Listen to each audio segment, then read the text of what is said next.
ये सेस जे कंपनीज आले that were handling coal and coke, I am being very specific, Honorable Chief Minister, coal and coke, they challenged this in the High Court. And the Honorable High Court dismissed this particular order and directed the Goa government to collect the cess under Green Act. This is the High Court order.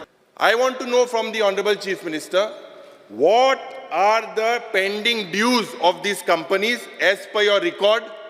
What is the reason for not cross-checking with your double-engine Sarkar that is there with MPT? And why did your department rely on Xerox copies?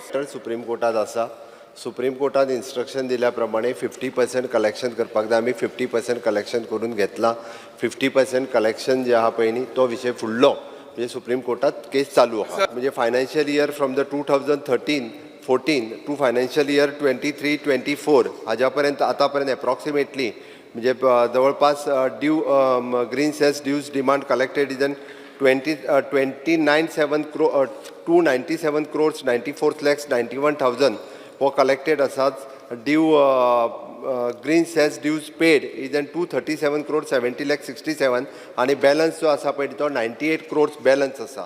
Annexure एयाचेर 352 crores demand दिला, out of which tax paid is 237 crores and the balance to be paid is shown as 114 crores.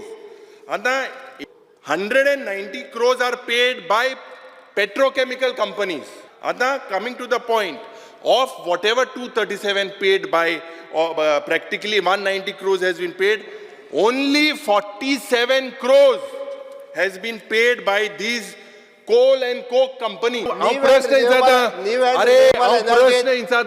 and renewable energy already sales tax letter काढला. उरलेल्या सगळे collection